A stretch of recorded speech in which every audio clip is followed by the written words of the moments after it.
Bismillahirrahmanirrahim. Assalamualaikum warahmatullahi wabarakatuh. Alhamdulillahirrabbilalamin. Allahumma salli ala Muhammad wa ali Muhammad. Pertama-tama kita bersyukur kepada Allah Subhanahu wa taala, zat yang telah menciptakan semesta kehidupan dan manusia. Zat yang senantiasa melimpahkan segala rahmat dan karunia-Nya, sehingga pada kesempatan ini saya diberikan kesempatan untuk menyampaikan materi tentang implementasi dan bisnis model BNC. Salawat serta salam kalau populer kita kirimkan kepada baginda Rasulullah Muhammad SAW yang telah merubah peradaban umat manusia dari peradaban yang jahiliyah menuju pada peradaban yang Islami.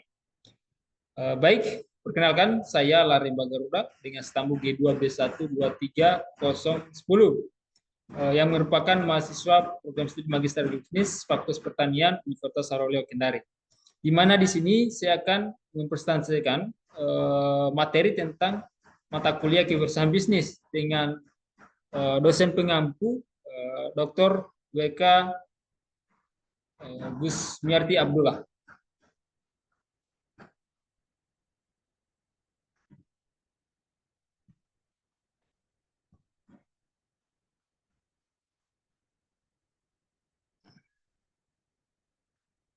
Baik, yang pertama adalah yakni membentuk tentang sikap mental. Hal ini sangat penting untuk kemudian sebagai calon wirausahawan atau calon bisnis itu pertama harus dibangun itu adalah sikap mental. Di dalam membangun sikap mental itu yang pertama harus kita ketahui adalah siap menghadapi ketidakpastian. Dalam hal ini yang perlu kita yang pertama adalah mengembangkan mindset bahwa ketidakpastian adalah bagian norma dari perjalanan wirausaha. Kedua adalah membangun rencana cadangan atau plan B untuk berbagai skenario. Ketiga adalah menjaga stabilitas emosi saat menghadapi situasi tidak terduga. Keempat adalah selalu memiliki dana darurat minimal 6 bulan pengeluaran. Adapun catatan kritiknya adalah sikap ini memerlukan keseimbangan antara kesiapan dan ketidakpastian.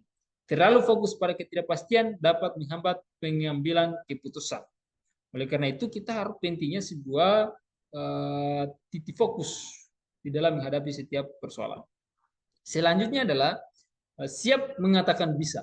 Kita sebagai calon wirausahawan itu harus selalu siap mengatakan bisa. Gitu. Nah, maka yang perlu diketahui pertama adalah mengembangkan positif self-talk. Kedua adalah mencari solusi daripada fokus pada masalah. Ketiga adalah belajar dari pengalaman orang lain yang sudah berhasil. Keempat, membangun kepercayaan diri melalui peningkatan kompetisi. Catatan kritik yang perlu kita ketahui adalah sikap ini harus didukung dengan keterampilan dan pengetahuan yang memadai. Hanya mengatakan bisa tanpa persiapan bisa berujung pada kegagalan. Nah, itulah pentingnya keterampilan dan pengetahuan di dalam membangun sikap mental ketika kita ingin mengatakan bisa. Ketiga adalah etos kerja tinggi, tekun, dan sabar. Nah, hal yang perlu kita ketahui adalah yang pertama menetapkan target harian dan mingguan yang terukur.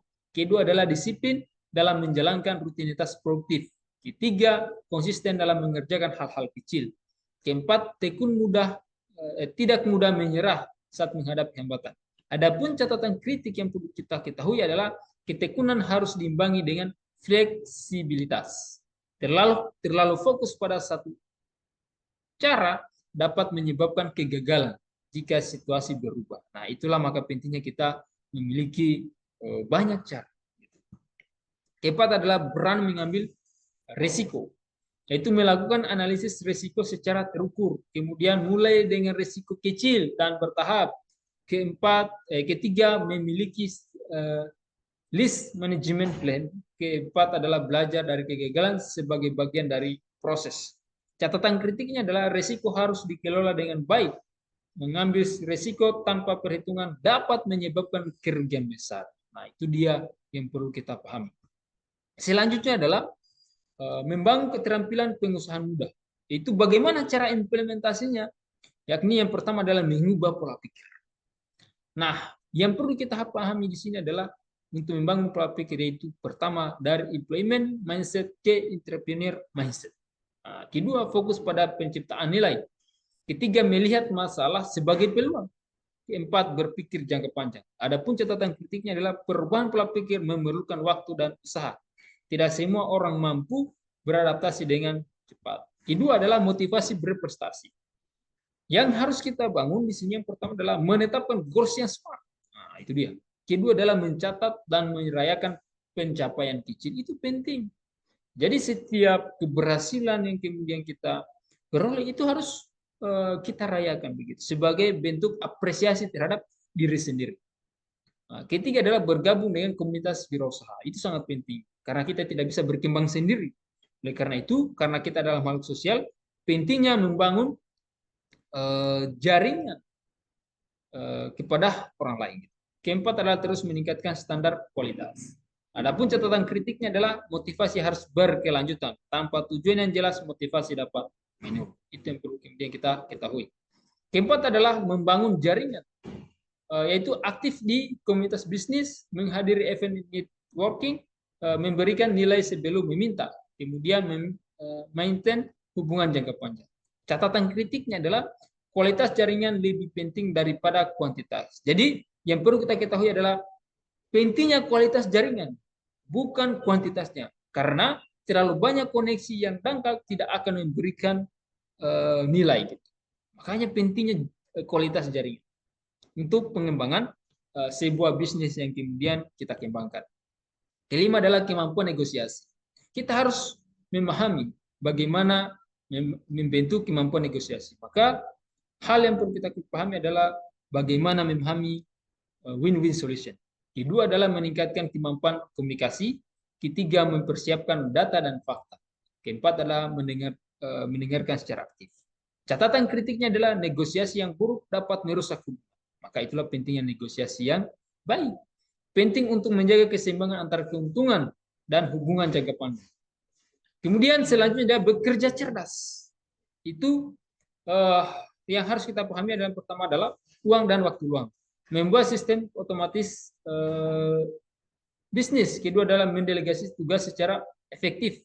Ketiga adalah investasi pada tools yang meningkatkan produktivitas. Ketiga adalah fokus pada aktivitas high impact. Catatan kritiknya terlalu fokus pada efisiensi bisa mengorbankan kreativitas dan inovasi.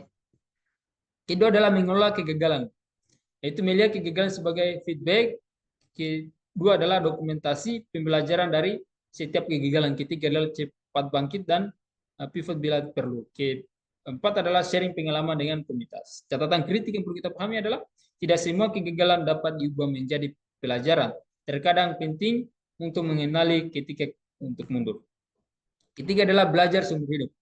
Mengalokasikan waktu untuk membaca dan belajar. Kemudian mengikuti perkembangan industri.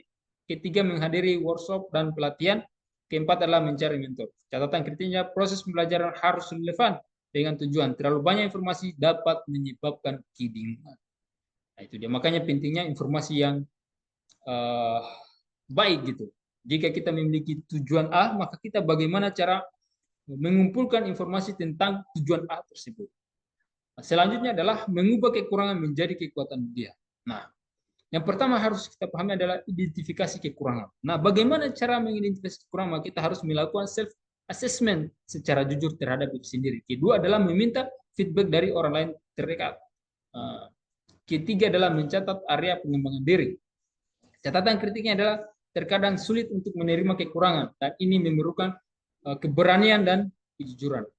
Kedua adalah transformasi kekurangan, yaitu kekurangan pengalaman itu semangat belajar yang tinggi.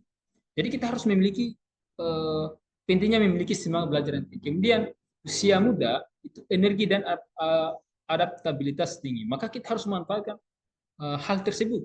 Kemudian ketiga adalah keterbatasan network atau jaringan. Maka kita harus fokus pada building authentic relationship.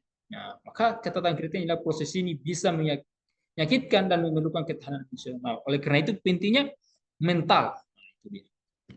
Ketiga adalah implementasi praktis, yaitu membuat rencana pengembangan diri. Yaitu kemudian milestone realistis. Ketiga adalah tracking progress secara berkala. Keempat adalah merayakan setiap kemajuan. Catatan kritiknya penting untuk memastikan bahwa pengalaman yang dibagikan relevan dan bermanfaat bagi orang lain. Keempat adalah mempertahankan keberlanjutan. Konsisten dalam pengembangan diri. Kedua, membangun habits positif. Ketiga, evaluasi dan pengasuhan berkala. Keempat adalah berbagi pengalaman untuk menginspirasi orang lain. Catatan kritiknya, proses ini bisa menyakitkan dan memerlukan ketahanan emosional, konsisten, dan fokus sangat diperlukan. Nah, selanjutnya saya akan menyampaikan tentang model bisnis BMC yang saya bangun, yakni tentang bisnis penyewaan jas dan toga wisuda. Adapun pertama adalah customer segment, yaitu menjadi targetnya adalah mahasiswa dan masyarakat umum, karena peluangnya itu sangat besar, di mana jas itu bisa digunakan pada saat seminar, yudisium, ujian proposal, skripsi, MC, dan perusahaan sekolah. Kemudian yang kedua itu adalah value proposition. Nilai yang kami tawarkan ini tersedia berbagai ukuran, ketersediaan baju, toga untuk beberapa fakultas, kemudian penyewaan baju toga tersedia pilihan dalam bentuk satu set dan khusus, dan harganya juga terjangkau. Kemudian ketiga yaitu memberikan pilihan ukuran jas dan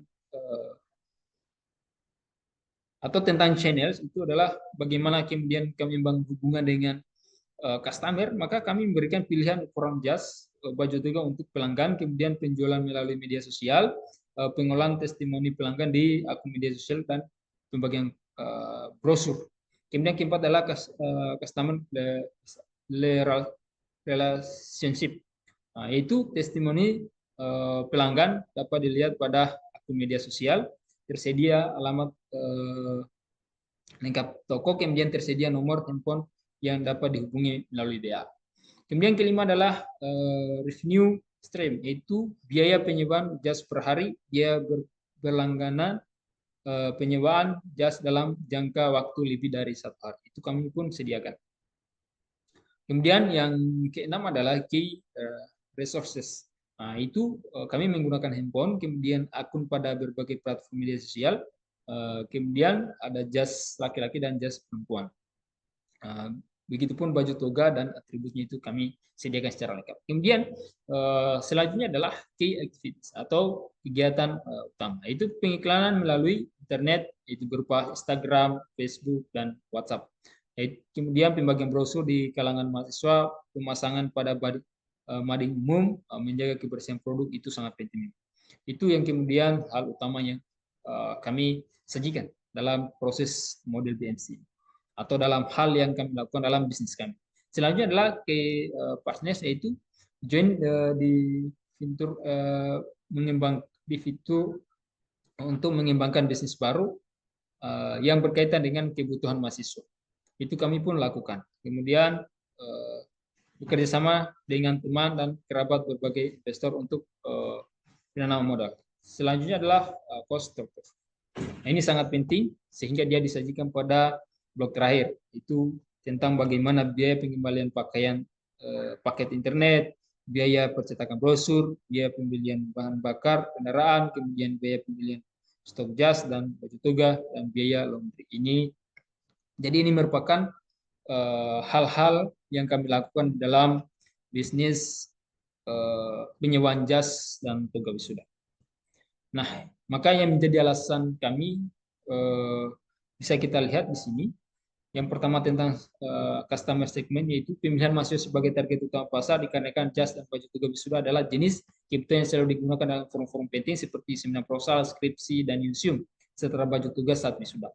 Selain itu, penggunaan yang tidak setiap hari dan harga jual di pasar yang mahal, sehingga kami membuka peluang usaha penyewaan jas dan baju toga wisuda dengan harga terjangkau. Dan seiring berjalannya waktu, penyewaan jas kami tidak hanya menyasar mahasiswa, namun pada masyarakat umum yang membutuhkan untuk acara-acara formal seperti MC dan lulusan sekolah. Kedua adalah value proposition, yaitu menyediakan berbagai ukuran, pilihan penyewaan dapat disewakan satu set pakaian atau hanya atribut, harga terjangkau oleh mahasiswa, terdapat diskon pada hari-hari tertentu, dan syarat penyewaan mudah, dan menyediakan berbagai produk UMKM mahasiswa sebagai penduduk dan pengembangan jasa yang kami jual. Hal ini sebagai metode yang kami lakukan agar dapat bersaing di pasaran dan menarik lebih banyak pelanggan untuk belanja jasa kepada kami. Kemudian channel, yaitu menyediakan berbagai ukuran sebab pelanggan memiliki size yang berbeda-beda. Pembuatan testimoni pelanggan yang telah menggunakan jasa penyewaan jas dan tugas pada kami sebagai bentuk gambaran model jasa penyewaan yang kami sediakan bagi calon pelanggan baru, dan pembuatan story berbagai akun media sosial dan pembuatan brosur sebagai salah satu cara kami mengiklankan produk kami agar banyak diketahui oleh target pasar kami. Selanjutnya, customer relationship.